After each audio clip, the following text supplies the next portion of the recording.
Good morning, and for many of you, welcome to Wayne State University. I'm Mark Crewman. I'm the director of the Center for the Study of Citizenship and chair of the Department of History.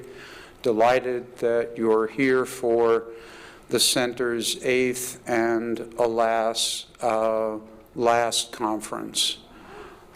The center has been a love, a passion of mine for 10 years, but it appears as if it is not developing in the way that I had once hoped it would.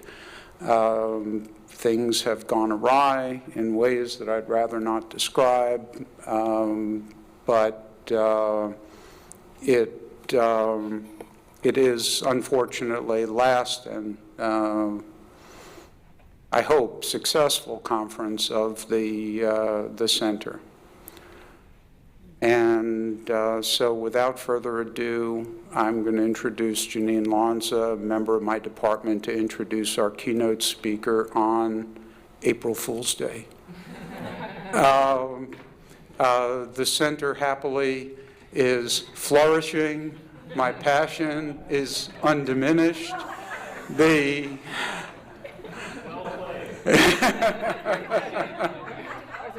I was wondering if I was going to be able to carry it off with a straight face.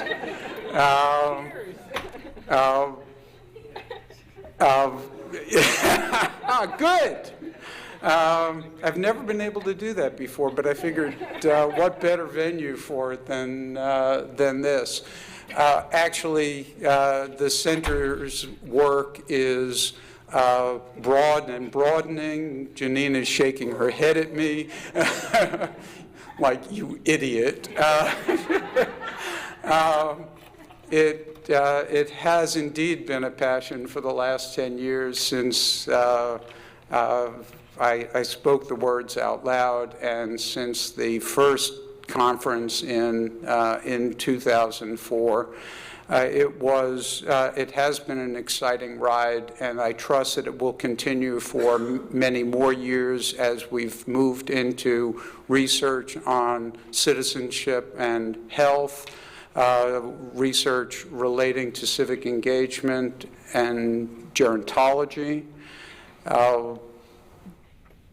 projects that involve the study of physician volunteering, corporate citizenship, transformation of coursework in our business school, plans for developing corporate citizenship training more broadly for startup and small businesses. The work of the center is expressed as well in the book series that we are just about to launch with the Wayne State University Press and Citizenship Studies. First volume should be out later this year. Those of you who are presenting at the conference, the best papers at the conference will be considered for inclusion in a peer-reviewed volume on basically the subject of this conference.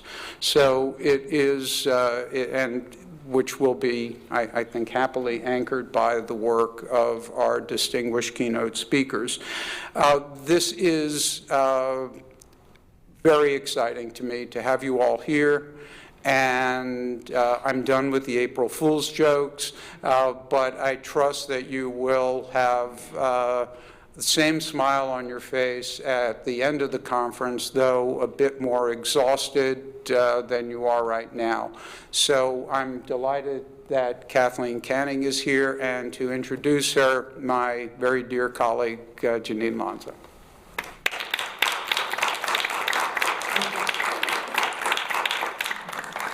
Okay, I'd just like to start by saying every word I'm about to speak is bona fide.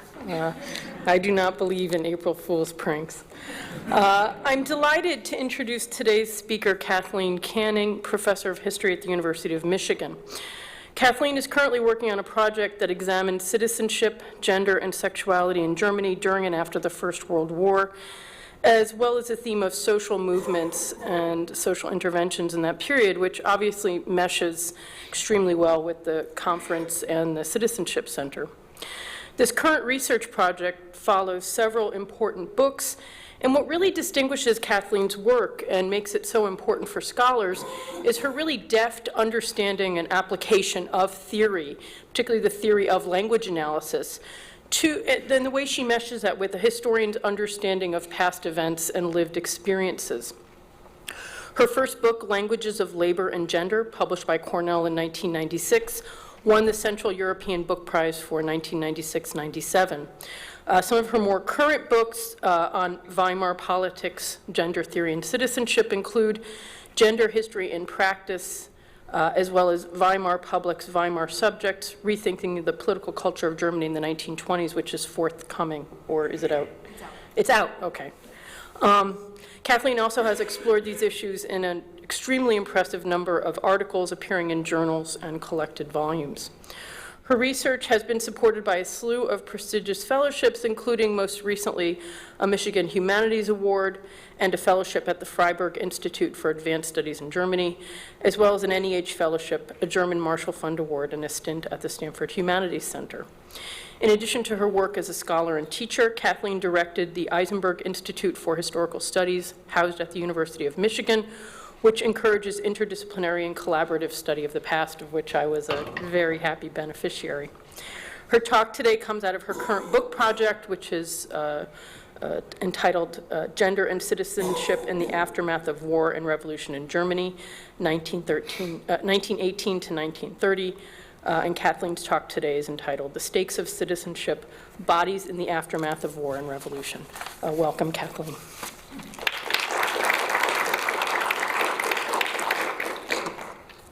Okay, well, I'm glad that was an April Fool's joke. I was trying to figure out, okay, so what is the proper demeanor if you're giving an address? Oh, so yeah, it would have made me extremely sad if you had not been kidding. Since I've wondered in the last years about your work and was so busy building and then running the institute at Michigan, the Eisenberg Institute, that I didn't have a chance to really come by and see what you do here at the Center for Citizenship Studies, so I'm very happy to be here. I really thank you all for the invitation. It's been a great pleasure the last years to have colleagues from Wayne State at the Institute almost every year. I think we've had at least one. So soon we'll work our way through your whole department, I imagine. And even if I'm no longer host, I'm still around there. So it's great to work together. Today I'm not sure I really need this mic. Do you guys, I'll push it away a little because it's too close. I'm talking to you about a work in progress, which is always somewhat perilous because there's a lot of texture and detail in my hands that I try to spare you. And it's sometimes difficult to step back from the material. So I hope we have a chance to talk about some of these things. The talk is entitled The Stakes of Citizenship, Bodies in the Aftermath of War and Revolution. And the actual focus is going to be more about bodies in the process of war and revolution. The aftermath is something that I'm still working on. So in January 1918, when Anna Bloss was elected to the National Assembly, this is the first democratic elected body in Germany after World War I and the Revolution of 1918. So when she was elected to the National Assembly as the only female delegate from Württemberg, a flood of mail arrived at her office from female constituents. The letters and postcards to Anna Bloss from her constituents, oops, my mic is just going like, bye. I don't know what's going on there. I probably shouldn't have touched it. You need the mic. I do need it? Okay, just wait 1 second. Let me see if I can pull it back up. There. Okay, super. I just didn't want to bend or break it. Okay, so when Anna was elected to the National Assembly as the only female delegate from Württemberg, a flood of mail arrived at her office from female constituents.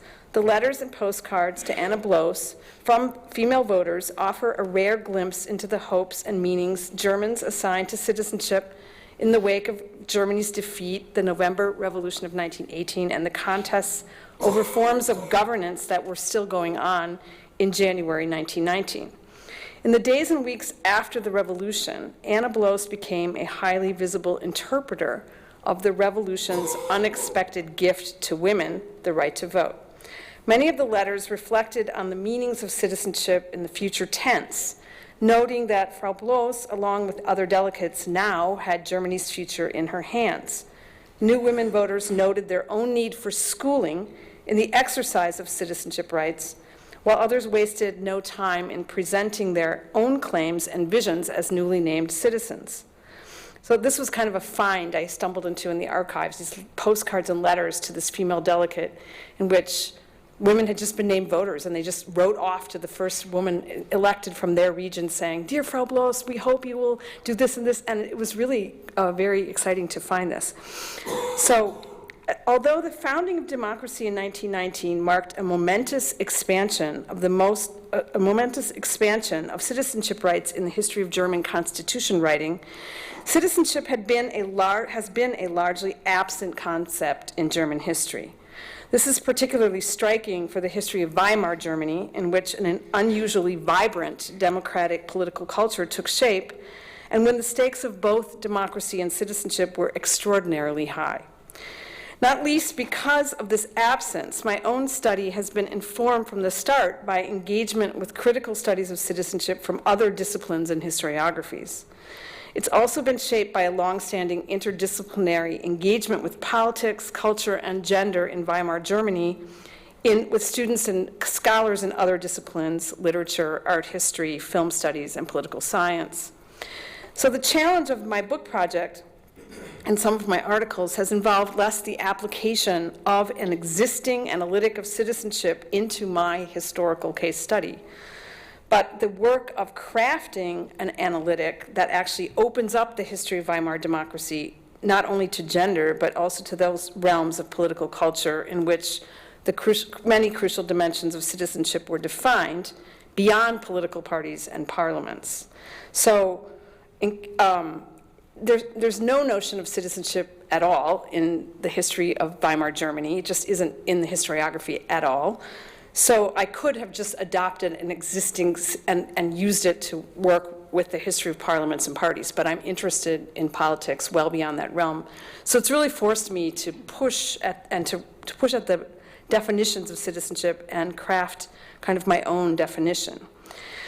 In my approach, I also view citizenship as part of the landscape of danger and design that historian Peter Fritsche described in one of his classic essays on Weimar modernism. Citizenship should also be part of the critical rethinking of the teleology of crisis associated with Weimar democracy that a younger generation of cultural historians has initiated, which has emphasized that the rhetorics and experience of crisis in Weimar Germany were not always negative, did not always signal danger, decline, or collapse, but were characterized instead by a particularly modern Machtbarkeit, that is, the capacity to invent, improvise, resolve, or remake the self, the body, the social identities. This project has taken shape then as part of a broader rethinking of the Weimar Republic that emphasizes the formations of new publics and new subjects, not only of voters and activists propelled into politics by Germany's defeat, revolution, and the contests over democracy, but also those convened by changes in welfare, culture, media consumption, and body politics. So that includes veterans, war widows, street fighters, flaneurs, new women, new men, members of the viewing public, and the reading public, activists for reproductive rights. So let me tell you a little bit about my definition of citizenship. The ambitions of this project have required me to crack open the German categories of citizenship in order to resolve the semantic dissonances that have accompanied my project from its beginning, stemming from the emphasis in German history on citizenship as national belonging. So there's this term, Staatsangehörigkeit, which means technically to belong to the state. And that term really signals the rights you have as a member of a national community to be protected by the military of that state, to carry an identification from that state, et cetera. So in fact, the English term citizenship is a far more capacious and open-ended term than either of the German terms Staatsangehörigkeit, belonging to the state, or the more generic Staatsbürgerschaft, which is simply to be a citizen of a state, but it doesn't specify what kind of citizenship rights. And Bürger also has the resonance and the meaning of being a middle-class person. So it's sort of Staatsbürger. It's got a lot of ambiguities. The starting point for German citizenship, that is, this national belonging, denotes a formal, legally defined relationship of adherence to the state. Jürgen Habermas has described this as a citizenship that is, in fact, beholden to the state. Dieter Gosewinkel makes a similar point about Staatsbürgerschaft, which has typically been so enclosed, he argues, in the sphere of the state that it has remained virtually untouched by reality in civil society, by the class contrast between bourgeoisie and proletariat, and, we might add, by the category of sexual difference. Writing in 1969, political scientist Paul Ludwig Weihnacht observed that Staatsbürgerschaft had simply disappeared as an issue in 20th century German legal thought. Its relevance, he concluded, belonged to the bourgeois 19th century and must have passed along with it. As the principle of descent increasingly became the true national principle of belonging to the state, that is, in the German case, the political notion of Staatsbürger was gradually reduced to the meaning of Staatsangehörige, of national belonging. And this, Gosewinkel determines, is the specific German contribution to the semantic field of citizenship, namely the interchangeability of these two terms.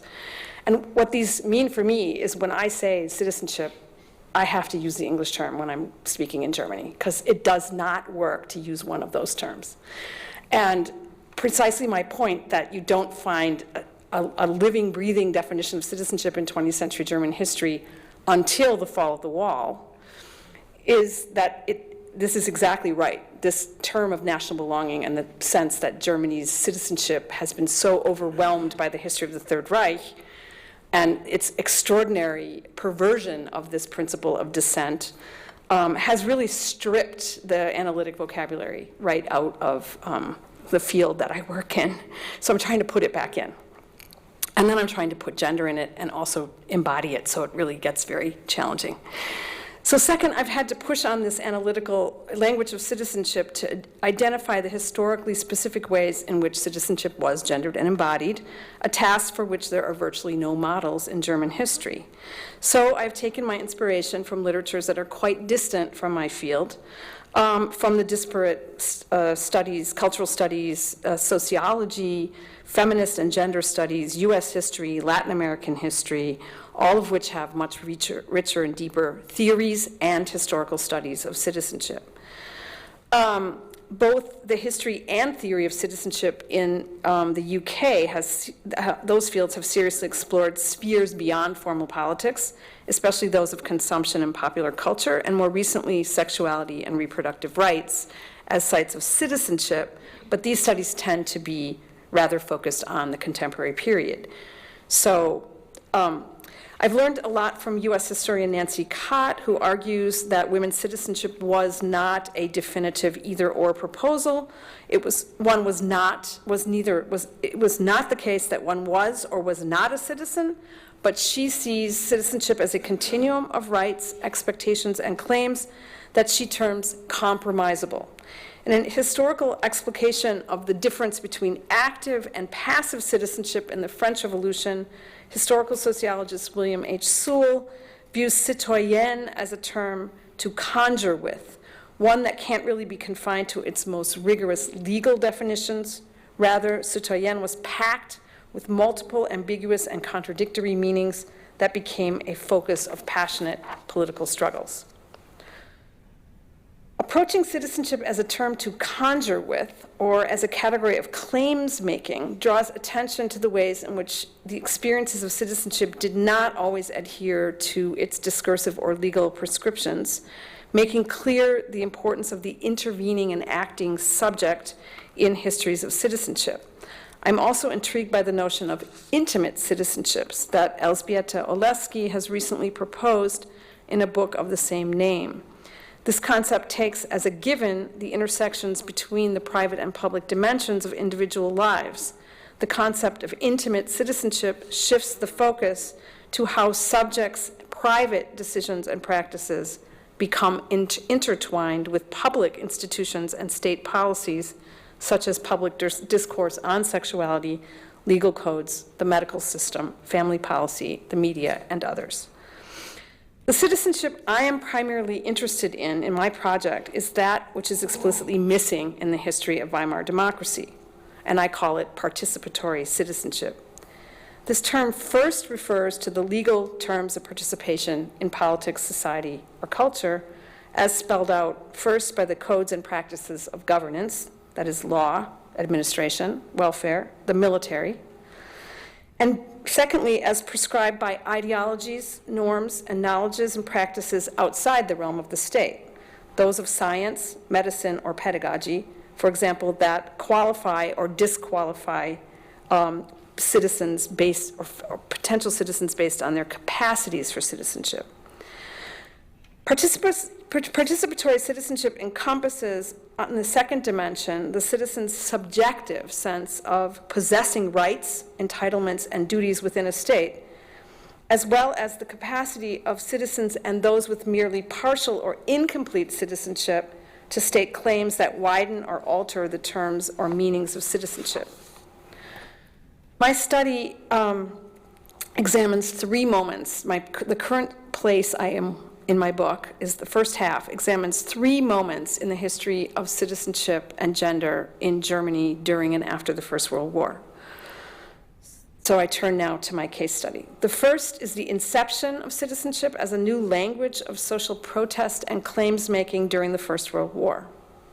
Second is the proclamation of new participatory rights in the November Revolution of 1918.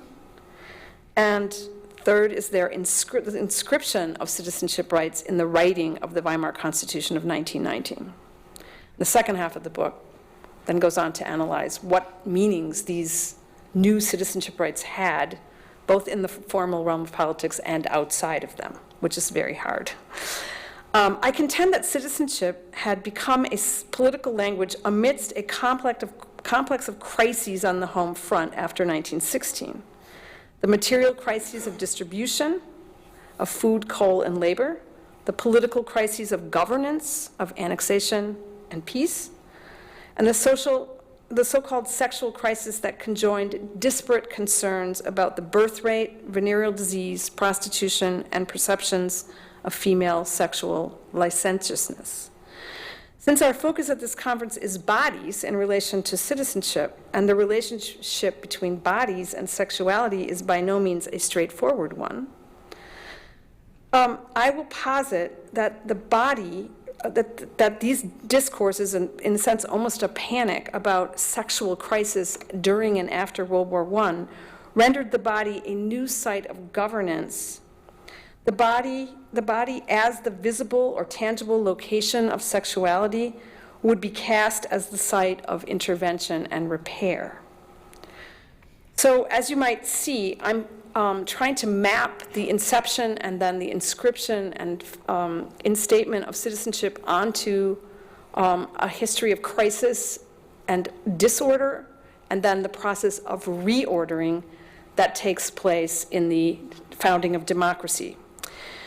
So this is a complicated argument. So I'll give you the absolute bullet points. Women and working class men won suffrage rights as one of the first outcomes of the November Revolution at the height of a crisis of governance. And here there were revolutionary councils were formed, and there were really 2 models of governance that were deeply contesting each other's right. One was the councils and the more radical vision of a truly democratic society with including expropriation of industry partially, and the other was votes. So like the participatory citizenship that I start with is already fractured at the inception of, at the end of World War I between these 2 models. The massive wave of politicization that took place following the German defeat and revolution swept millions of women into parties and unions as they sought to make sense of the transformations of wartime, to learn quickly the civic codes of citizenship and to prove themselves capable of citizenship. The perception that the sexual order had ruptured at the end of the war forms an important backdrop for the writing and enactment of citizenship through the Weimar Constitution between February 1919 and the elections of January 1920. Writing citizenship ultimately marked the first step in a process of reordering and reconciling state and civil society, women and men. The transcripts of the National Assembly, the pages of the daily papers, and the pages of the daily papers make clear that this process took place against the backdrop of mass death, grief, despair, and destitution. The restoration that the Constitution sought, placed the bodies of citizens in a new relationship to the emergent republic, situating men and women as equal citizens whose bodily sacrifices for the nation formed the basis of their new rights. These passages subtly paid tribute to soldiers and to the women who had held down the home front while outlining newly embodied citizenship rights regarding the state's protection of family, labor, and motherhood. Now, I don't have time today to go into the parameters of citizenship before the war, so let me just say that when I say it's a new language, I mean that it takes on a new vibrance, and it encompasses much wider groups of people, and it actually is much more focused on claims and in a direct relationship, direct confrontation to the state. Of course, citizenship languages and notions of rights were framed in the pre-war period in a number of ways. One was the National Constitution, which gave universal suffrage to men in Germany as a nation, but not in Prussia, the largest state. There, the three-class suffrage was retained. So the largest group of working class men and the most militant social democrats still did not have the right to vote. The second place would have been the new law of national belonging, the 1913 law of citizenship that pertained to descent and the rights of ethnic Germans from Eastern Europe to emigrate to Germany, and exactly the opposite, what happens to your citizenship when you emigrate out of Germany, etc. Thirdly, the civil code that determined the rights of property owning, inheritance, marriage, child rearing. And fourthly, protective labor legislation. So those are all sites at which citizenship is structured, there's no question. I would say that the rights of women to citizenship were shaped primarily by the battle over the Prussian three-class suffrage, which was exclusively an issue of men's suffrage. But that issue was in the foreground and overshadowed the debates about women's suffrage for the most part, certainly in the realm of social democracy.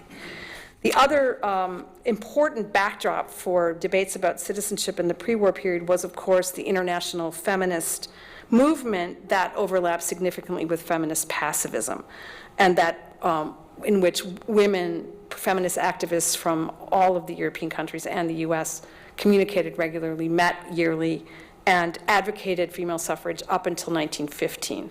And then those efforts were basically abandoned, and the German feminist group, with the exception of one, withdrew from these international groups because of the need to adhere to the standpoint of defending the fatherland. So that's my brief overview of the pre-war period. So even as the war, and I will also note that the largest organization of middle-class feminists in Germany was split over the issue of suffrage. So conservative and Protestant feminists absolutely did not feel they needed the right to vote. So when we entered this situation of World War I, the largest group is split, and really the most lively advocates for the right to vote were female social democrats, and the Social Democratic Party also endorsed the right to vote, and a highly educated group of women liberals who basically shaped welfare reform in the pre-war period through their studies and their work as kind of early pre-social workers. So even as the war divided opinion in German feminist circles, which it also did, the increasingly feminized home front became a laboratory of citizenship, I argue, a site both shaped by pre-war discourses on women's rights and by women's unprecedented experiences of total war as it reorganized their lives on the home front. With the outbreak of war in 1914, the state conscripted citizens in defense of the nation, a deployment that was to last 6 weeks and end in victory. As such, the war mobilized the status of duty, of Pflichtigkeit, which deepened a sense of national belonging, a process that some German historians have viewed as welding Germans across class lines into a Volk for the first time in 1914. But it did so by mobilizing those who belonged to the nation to perform their duties as citizens. Thus, the outbreak of war had the effect of nationalizing both the notions of belonging and participation, while intensifying the state's reliance upon both men and women's performance of their duties as citizens. Not only the new forms of conscription of men and women, but the day-to-day structural transformations of state, civil society, family, and labor opened spaces for citizenship claims that would not have been thinkable before the war. Citizenship became a new semantic of claims and belonging on the German home front, where initial identifications with the nation soon fractured in the face of the hardships of war, spilling into mass protests for bread, suffrage, and peace, without annexations that became more frequent during and after the winter of 1916. New social groups, women of lesser means or war widows, formed as they contended with the desperate conditions of war by staking new claims upon the militarized state. So there's some great books on the war period itself and on the ways in which entirely new groups formed and had this consciousness of belonging to women of lesser means who stood in the breadlines and formed a political view of the war and exchanged news about who died, and because censorship was extremely difficult to break through. So this informal public sphere became the sphere in which these citizenship claims were shaped. As the divide deepened between the militarized state and the civil public, the demands for material goods like bread, coal, and higher wages intermingled with the longing for representation, participation, and peace without annexations. With the politicization of nearly every realm of daily life, from the allocation of labor to the provisioning of food and coal, to worry about birth rates and sexual behavior, the semantic of citizenship reached into wider circles of civilians well beyond social democracy. The worsening material conditions during 1917, the revolutionary outcome in Russia, and the founding of the independent Social Democratic Party fueled more vehement demands for democratization and suffrage. From the perspective of military and civilian authorities, suffrage reform came to be viewed as a crucial means of negotiating the consent of both soldiers and workers, that is, men and women, to the continuation of the war. Conceding to civilians' demands for citizenship rights was viewed by many, including the Chancellor Bethmann Hollweg, as the only means of preventing a revolutionary eruption in Germany. As a new semantic of claims upon the state, the citizenship that was incubated in this laboratory of the home front was explicitly and increasingly gendered and embodied. That's another argument I'm trying to make today. Social Democrats and left liberals who insisted that the equal and universal obligation to military service that had drawn millions of workers to the front must be matched by the equal and universal right to vote outlined in this rhetoric. They outlined new terms for male citizenship rights, grounded in national military service rather than class or economic position. Interestingly, Max Weber, the great sociologist, cast the still contested suffrage rights in 1917 in explicitly, if ironically, bodily terms. So here I'm showing you, I found this wonderful quote from Weber, and I'm showing you the ways in which the bodily experiences of war form the backdrop for arguing why citizenship rights had to be enacted. So this is called, his essay is called On German Democracy and the Right to Vote. Equal suffrage, seen from the angle of state policy, is parallel to the equality of certain fates that the modern state creates. Human beings are equal in the face of death.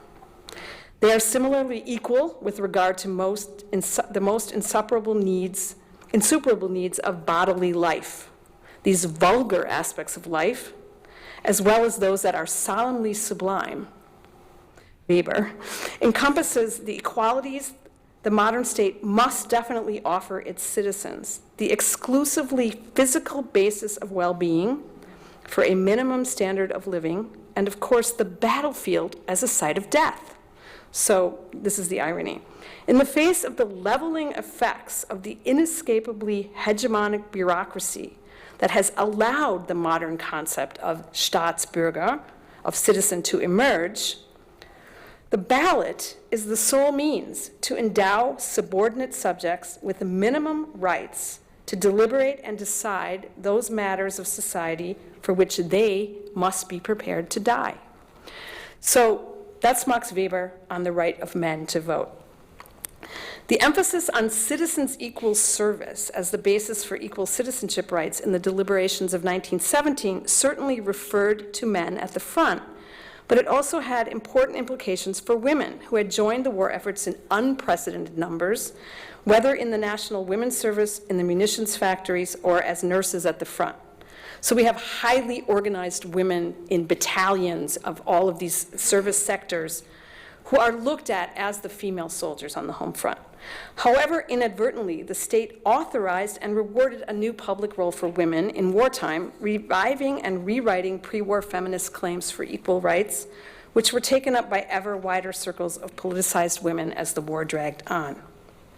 Henrietta Fürth, a social democrat, sought to capture these changes in her study, German Women in the War, published in 1917. The unbelievable events, she said, the unbelievable events of the war revolutionized the entire existence of women in a fashion that one could have never imagined before the war began, or even in its early phase, no one would have thought this was possible. From the chaos, a new formation is now emerging, a new formation of the broad dimensions of which we can scarcely glimpse, end quote. Moreover, as the war effort drew upon ever-widening circles of women, the ranks of those envisioning and claiming citizenship swelled considerably beyond the groups of pre-war suffrage advocates. The language of citizenship resonated among conservative and nationalist women, as well as social democrats, some of whom, the nationalist and conservative women, had opposed suffrage before 1914, but came to regard their wartime service as a new basis for citizenship rights, anticipating as well that German women's motherly influence would be even more urgently needed after the war.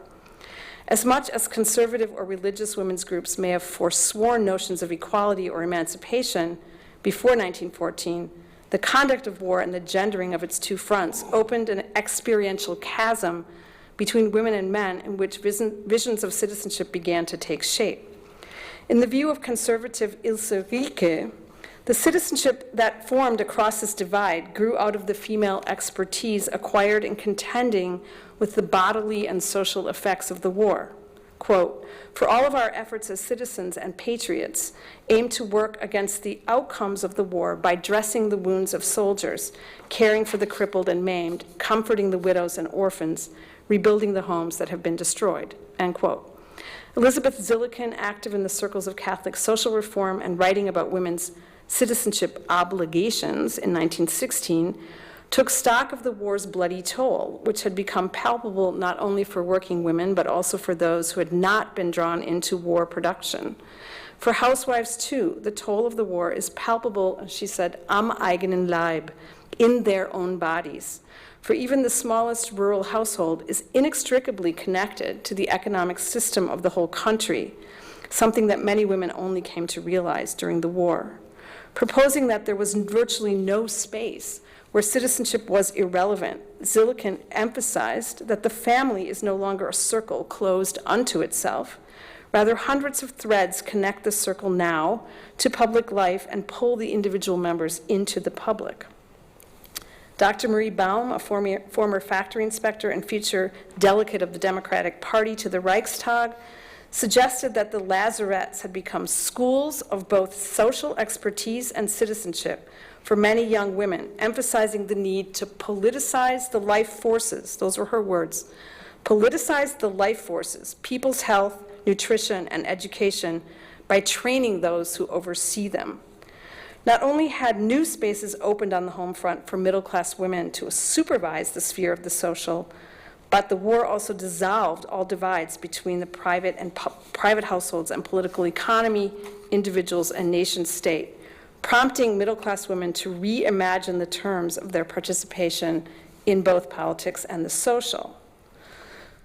When the Protestant middle-class women's movement, which had still opposed the right to vote in 1914, embraced the role of women as what they called Staatstragende, those who literally carry the state, whose contributions as citizens would be vital to the restoration of the nation in the aftermath of war.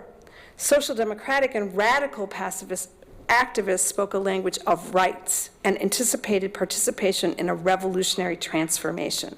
So just as we're getting to the end of the war, you have very different visions of what women's role as citizens should be. The conservatives argued, we shall carry the state and we will help restore the nation by essentially carrying the state and carrying the state.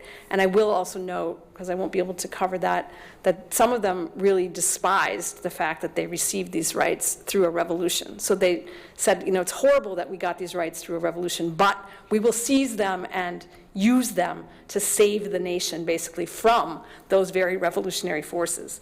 But so it's really interesting to see the kind of different ways in which rhetorics of citizenship get taken up. And they're very vibrant. Louise Zietz, who was a social democrat, echoed the impression of Ilse Rieke that men bore the responsibility for the war, noting that women who had not participated in the decision to go to war were now nonetheless forced to bear its economic, social, and political burdens. Unlike her middle-class compatriots, for Zietz, citizenship did not have a moral or sentimental cast. Rather, class inequalities were in the forefront of the citizenships she sought to enact. Addressing poor and working-class women as future citizens, Zietz castigated the subtle and disenfranchising hierarchies that underwrote wartime social welfare, especially the practice of subjecting war wives and widows to tests of their need and worthiness for state social assistance. This assistance, she argued, was a social right, not an act of benevolence or charity, nor did it represent a handout from rich to poor. Rather than a barrier to citizenship rights or a marker of second-class citizenship, the right of soldiers' families to claim and receive social benefits in wartime was absolutely intrinsic to citizenship in her view. With the slogan, "Not charity, but rights are what we claim," Zietz called for a citizenship that would fulfill the rights and claims of soldiers' wives, which were anchored in law. Citizenship was imagined as both a material and symbolic remuneration for the grave conditions soldiers' wives had endured during the war. Zietz drew connections between women's lack of citizenship rights and their bodily vulnerabilities in wartime. She stoked citizenship, I'm going to jump ahead. At the same time as Zietz advocated for working class widows and for the children of soldiers, war widows became another key category and a newly mobilized group with their own set of claims. Robert Whalen's now older study of the bitter wounds of war highlights the growing rage of war widows that drove them into public protest against the war and against the stinginess of the state regarding their pensions. Educated by war, by its human costs, economic deprivation, and the long-term prospect of single motherhood, war widows, too, began to speak the language of citizenship as they mobilized to place their demands before the state. As women were drawn into much more direct subjection to and surveillance by the state, especially after 1916, the potential for both conflict and transformations of consciousness grew. Among the flashpoints were the state's own wide-ranging attempts to acquire an overview of women's locations and bodily capacities for labor, for childbearing, and for national service in the new political economy of the home front.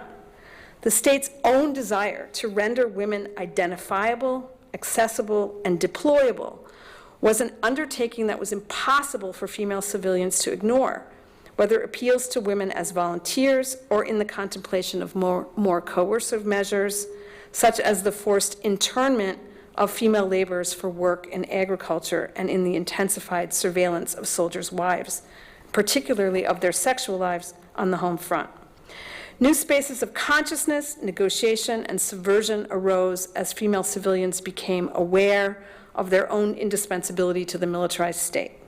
The abandonment of protective measures at a time when the need for female labor was most acute opened other possibilities for distancing and critique, not least because the war on the home front began to reveal its own bodily perils, from unrestricted work hours to the handling of toxic powders and chemical ammunition components that sometimes singed or yellowed the skin and hair. And I haven't even mentioned the fact that the caloric intake by 1917 for most women, including those who worked a full, long day in the munitions factories, was 800 calories.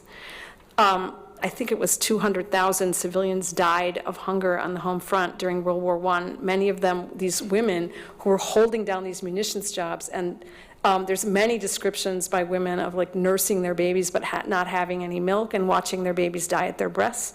So there's an extraordinary body story of World War I to be told.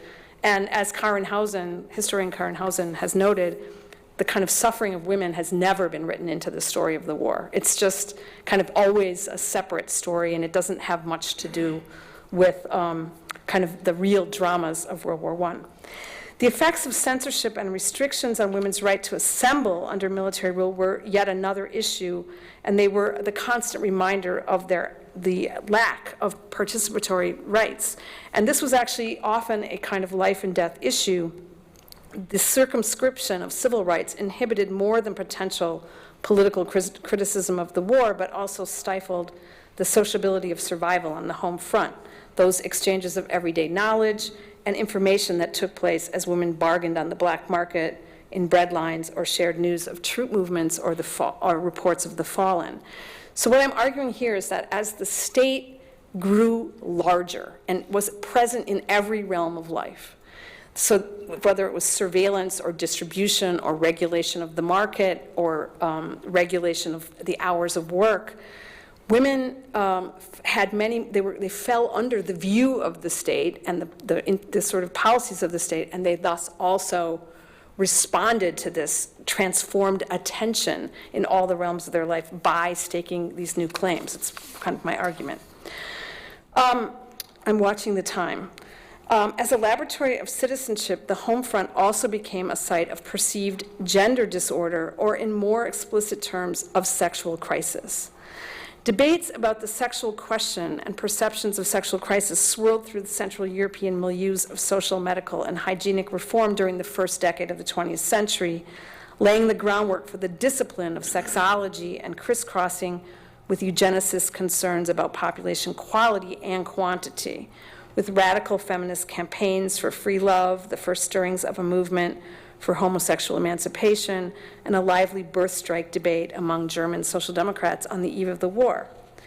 Against the backdrop of the disastrous loss of male life at the front and the prospect of a longer-term female surplus, German military and medical authorities, conservatives and nationalists, saw in these changes a cumulative and irreversible process of feminization that threatened to erupt into a full-fledged sexual crisis once the war had ended and soldiers returned. So by 1918, summer, 2 million German men had fallen, another 1.5 million were injured and maimed, and there was going to be a longer-term excess of women of around 2 million. And this was something that was totally preoccupying military authorities. So I went through in the Berlin Geheimes Staatsarchiv these documents of the military and medical authorities who were just obsessed about increasing the birth rate. But you're like, how are they going to increase the birth rate when there's almost no men of this age group at home, and women's sexual behavior is policed, and they're supposed to have children only within marriage. And so this is one of those really intriguing contradictions. But they were seeking to fix this problem during the war, which really is very puzzling. So this semantic of sexual crisis reflected worries about more than just the birth rate, also about the incursion of women into male sectors of labor and the professions, and anxieties about whether one would be able to get them out of the workplace once when the soldiers had returned. There was also an enormous worry about a newfound sexual independence on the part of single women and soldiers' wives. Here I should note that I'm intentionally using the term sexual crisis instead of gender crisis because the perceived sexual ungovernability of women in wartime, parallel to that of men in trenches, represented a particular threat to the militarized state. Demographic changes, such as the declining rates of marriage and birth, and the rising rates of venereal disease and infertility, as well as this irreversible female surplus, fueled the semantic of sexual disorder. In the context of total war, control over sexual and reproductive behavior became a matter of intensified governance. From its earliest articulations on the home front, the idea of female citizenship had been a site of anxiety about the wartime transformations of femininity and masculinity among conservatives and nationalists. So as early as 1915, the nationalist right associated female citizenship with a sense of foreboding about the future of the German family, the ability of men to wrest their jobs back and breadwinner status back from women after the war, and about the consequences longer term of the sexual demoralization that had taken place during the war. That means women's infidelity and infertility. As the state's dependence on female labor deepened with the passage of the Hindenburg Law in 1916, fears of a gender war of the cruelest sort swirled through nationalist as well as liberal political arenas. The highest level ministers and military commanders began to evaluate the effects of the mass mortality of German men of reproductive age, initiating a militarized Bevölkerungspolitik, or population politics, and seeking to avert a post-war sexual crisis. And this was as early as 1916, when most of them were assured of a German victory. So you can imagine that as it became clear that Germany would lose the war, this sense of crisis, of a gender war or sexual sort of ungovernability of both sexes became sharper. So a punitive nationalism took shape not only in the bureaucracies of military and state, but also in the rhetoric of nationalist groups that held women responsible for the work of replenishing the population in the aftermath of war.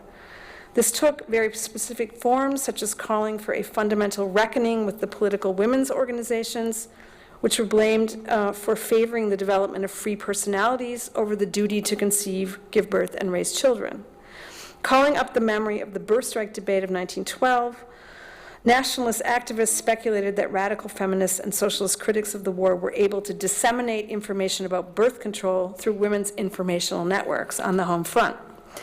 In 1916, the newly founded League for Population Policy convened a conference on the topic of women's work and population policy, which explored the practicability of mandatory measures that were aimed to break down what they called the immunity of German women to pro-natalist propaganda.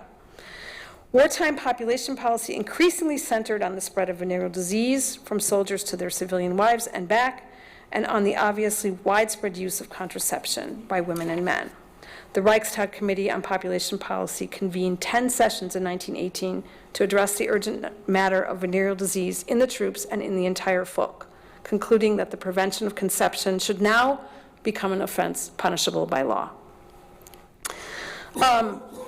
Female citizenship took shape against this backdrop, but held out an entirely different post-war prospect, namely that the transformation of the gender order would not be temporary at all, but would be rendered permanent by the ascription of women's citizenship rights, which increasingly threatened to become a cornerstone of a post-war democracy that nationalists and conservatives deeply feared. The recognition that the woman question would be a problem that was extremely difficult to solve after the war, particularly if women gained these rights, fueled the efforts of nationalist groups like the League to Combat Women's Emancipation to portray female suffrage and sexual self-determination as a force that threatens the marrow of our people more than any other force. The search for measures became increasingly desperate by 1917 and 18 as military doctors and commanders sought to counter the really enormous loss of life and this perceived feminization by sharpening the penalties for dissemination of information about birth control and abortion, and by tightening the scrutiny of soldiers, young wives, and young working women. The virtual obsession with female reproductivity prompted energetic responses from feminists across the political spectrum.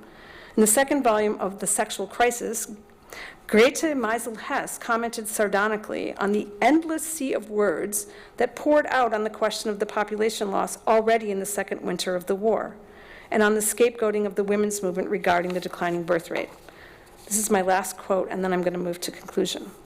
This is Grete Meisel-Hess. Although the zealots have thrown themselves into imposing on our dejected people a national enthusiasm for bearing children, sentiments and the social and economic prerequisites are entirely lacking at present. Never has a sexual drive, purely instinctually, diminished or constrained itself so fully, more than now, when the fields of corpses stretch endlessly before us, when these sites of battle are fertilized with the cadavers of the most robust masculinity of our people, and we at home should think about making love, conceiving or birthing children under these conditions. So now at the height of mobilization for female citizenship during the winter and spring of 1918, the right to bodily integrity and reproductive self-determination acquired new meanings as crucial prerequisites for the exercise of political rights. Indeed, the state's interpolation of women's bodies as the source at which the recovery of lost human material must begin only served to heighten women's attention to the significance of their bodies as sites of potential citizenship. So, I'm going to just summarize what happens from here on. So the arrival of citizenship coincided with the disaster of the German defeat and the bewilderment and exhilaration that followed the revolution and collapse of the Kaiserreich. Equal, active, and passive suffrage for men and women over the age of 20 became one of the very first outcomes of the November Revolution, proclaimed by the Provisional Revolutionary Government of majority and independent Social Democrats. While many contemporaries viewed the ascription of citizenship rights as inevitable, even a just reward granted to women and to male workers in return for and in recognition of their profound sacrifices for the war effort, others noted that the legal proclamation of rights was a necessary concession to the revolutionary movements, and thus represented a vital step towards ending the revolution and achieving social peace.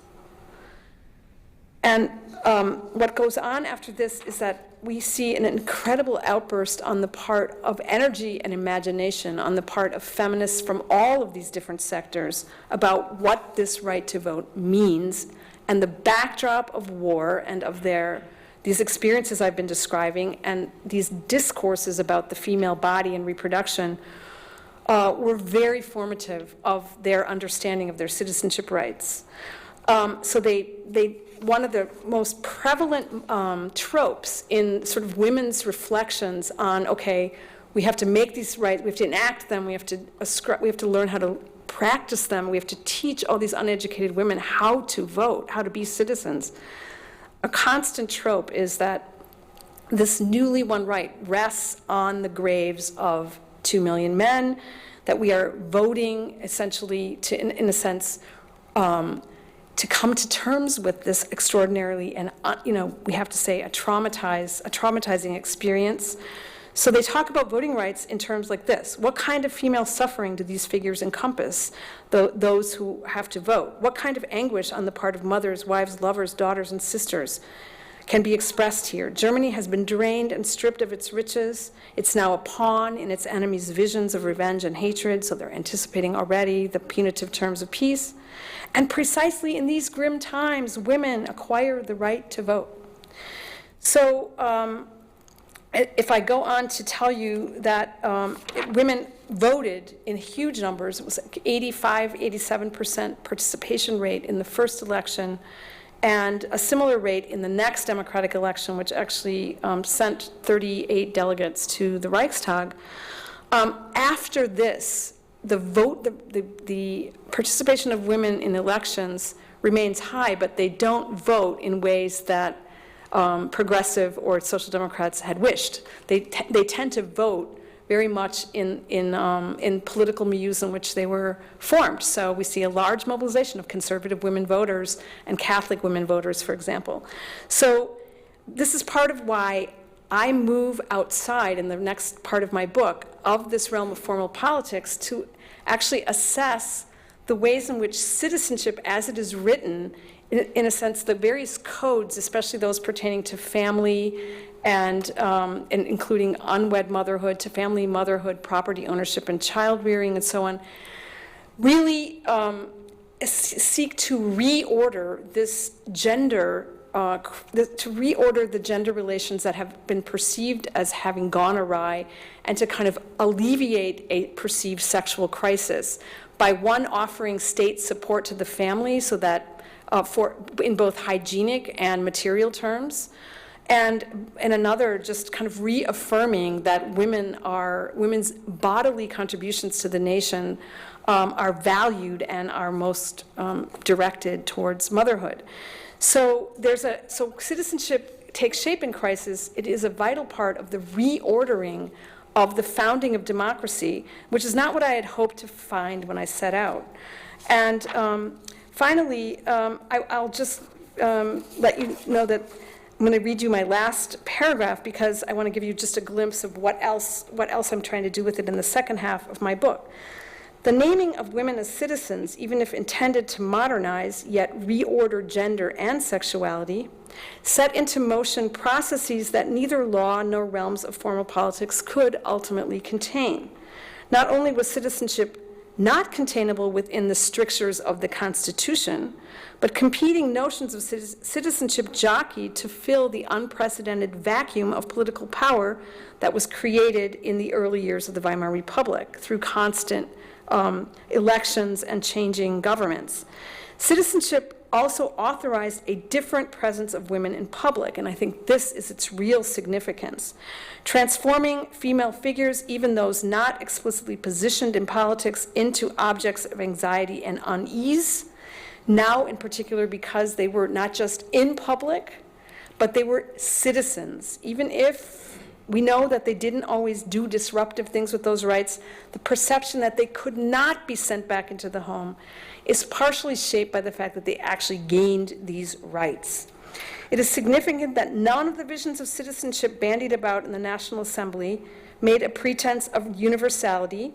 Rather, each approached negotiations over citizenship as one site for the re-articulation of norms and ideologies of gender that would realign the relationships between the sexes and thereby resolve the post-war gender crisis. The inscription of explicitly differentiated, embodied citizenship rights now assigned women a particular place in the founding of Republican democracy and the rejuvenation of the nation. The postulates of citizenship anchored in those early years would continue to unsettle the Republic throughout the 1920s, neither fulfilled nor wholly expunged from its political culture. Indeed, the participatory politics I term citizenship helped to generate and sustain Weimar's democratic project, yet remained a crucial site of contested rights and claims. The embodied terms of citizenship would foster new subjectivities and new claims of female citizens who, rather than accepting the institutional or legal terms of citizenship, would embody themselves in their campaigns and in their claims for maternity protection, for the rights to birth control and abortion, for example. So I'm trying to argue that in so explicitly embodying women as citizens in this reordering that took place with the Constitution, and I think also with this extraordinarily embodied experience of the war, women who do enter into this public sphere use rhetorics of citizenship to essentially define their own bodies as sites of citizenship, and this is very visible in my 2 chapters on maternity protection and on the struggle over reproductive rights at the end of the Weimar Republic. So while women's citizenship by no means led to anything like emancipation, the various points of citizenship changed the perception of women in the various publics of the Weimar Republic. So essentially, we see in the spheres of those intensely politicized spheres that essentially became politically, really became politicized through the Weimar Republic, that is consumption, visual culture, film and body, literature, and the body and reproductive politics. These spheres in which entirely new initiatives took place were the spheres in which these citizenship rights essentially played out and had meaning, not in the realms of parties and parliaments. And that's part of why I've had to stretch open both citizenship and this notion of the public to see these spheres where women did actually make those citizenship rights meaningful. Thank you.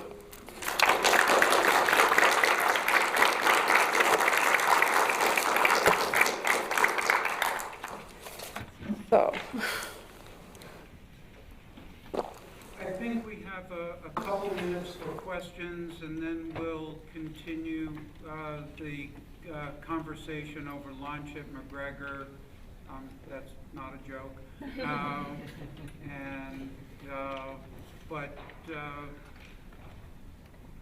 have a question. Well, I'll give you a choice. It's a choice question.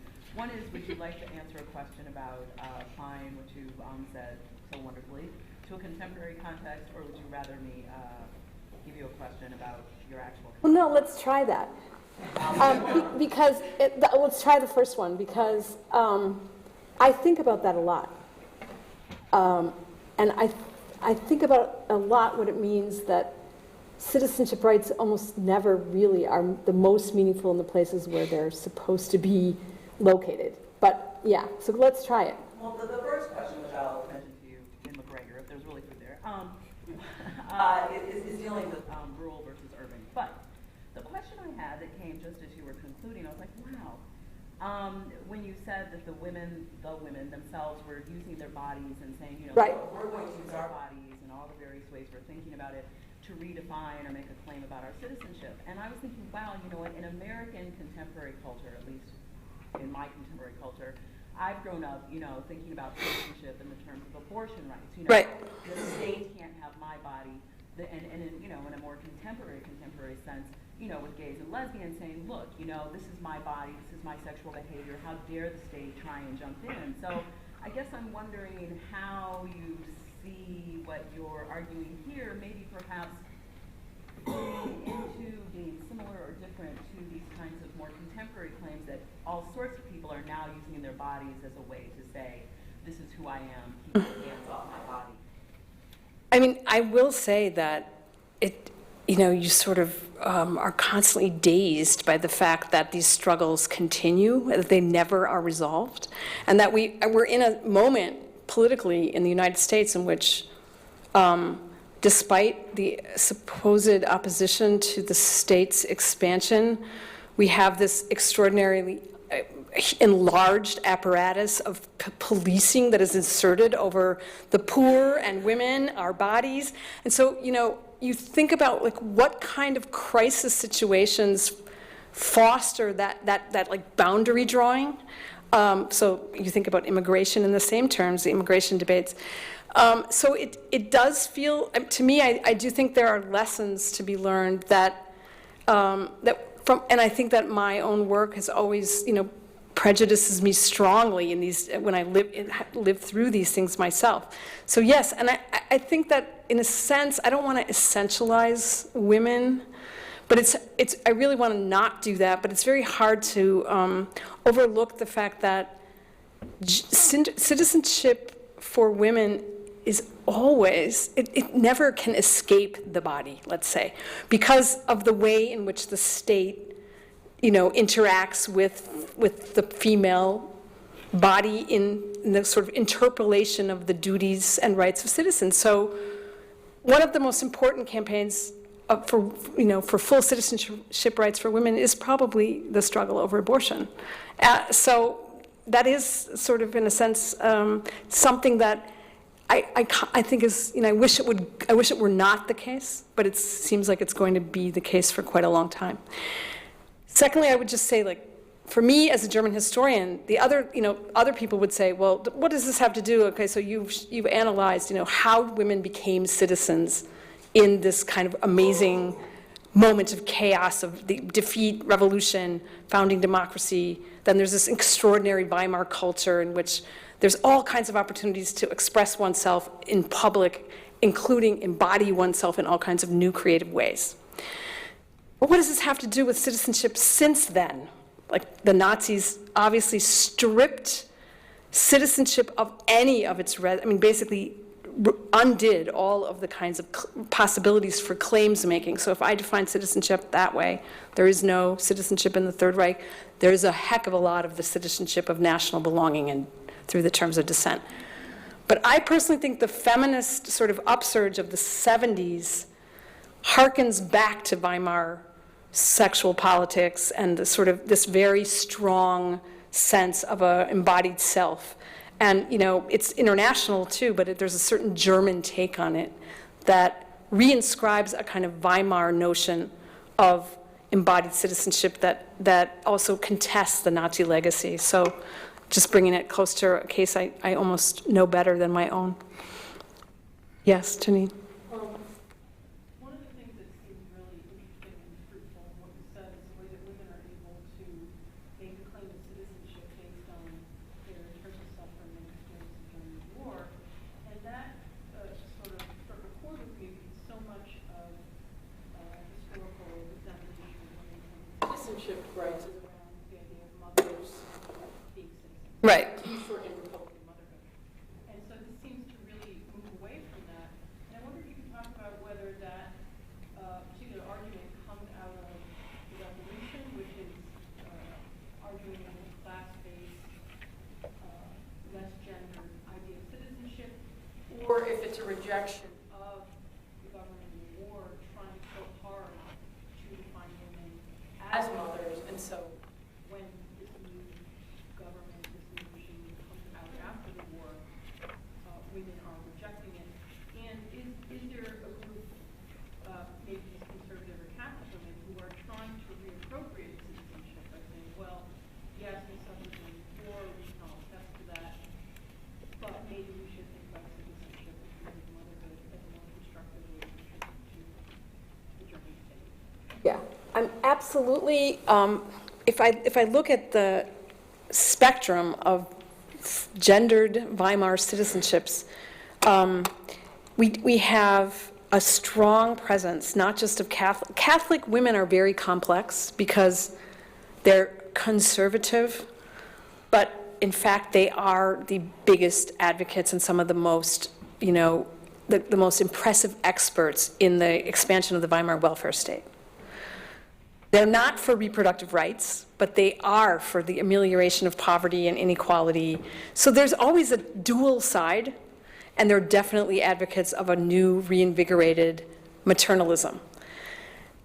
Social democratic women, who are probably the largest contingent, are also very maternalist. In those who go into, and really they become the sort of absolute founders and leaders of most of the sectors of the extremely impressive Weimar welfare state, where the Catholic women are more in the, say, the subsidiary welfare agencies that are less state-based, but in sort of charity groups and neighborhood clinics and so on. Social democratic women see the importance of the welfare, of the realm of welfare as affecting real social change. So they see this as political work. They're not retreating, although a lot of historians view them as like retreating from politics. I don't think so. I think they see it as a deeply political job. But they do accept the kind of conventions of gender, divisions. They're working, so they're not accepting it in that sense. But what you really see are women troubling and puzzling over what political model they should embrace. So the ultra-conservatives, fantasize with male conservatives about, retaking the East, and they want to be the first maternalist figures to go out and re-Germanize Poland, and they are there in 1939 when they accompany German troops with whole contingents of of feminist experts who help, classify the Polish population. This is like a bunch of new research has showed that one of the culminations of citizenship is this authorization of women participating in the nation, also as colonizers who witness and participate in the resettlement and mass annihilation of the Slavic and Jewish people. That's absolutely true. So it's a very complex landscape. There isn't one model of citizenship, but I would say the really intriguing ones are the young women who came of age during the war and probably found the war extremely unsettling and at the same time kind of disorienting in a good way. And they are hard to win to politics, and they're the ones who enter the public and are very subversive and love the fact that they're citizens, but they don't care about any political parties. But they tend to be extremely visible and the object of lots of political attempts to rein them in, govern them. And it's their sexuality that characterizes that kind of new woman, the woman who falls for fashion, who has no money but finds a way to adorn herself and be this sexually transgressive figure that all of the political parties worry about. And these are these kind of subversive citizens who get unleashed. But interestingly, they come back and join together with the Social Democrats and Communists in the very acute years of the Depression, when the campaigns for birth control and abortion just skyrocket. Because there are 100,000 illegal abortions a year in Germany in 1931 at the height of the crisis, with 30,000 women dying. So there's a huge campaign by both of the socialist and communist parties, and all of a sudden you see these new women, these young women who weren't very political, joining these campaigns. So that's where I think that the visions of citizenship right after the war get settled in certain deeply political milieus, but they break down also in the course of Weimar.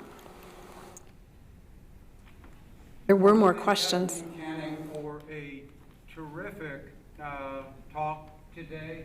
I know you all hunger for more discussion, but I think we have to deal with the body as well. And I would urge you to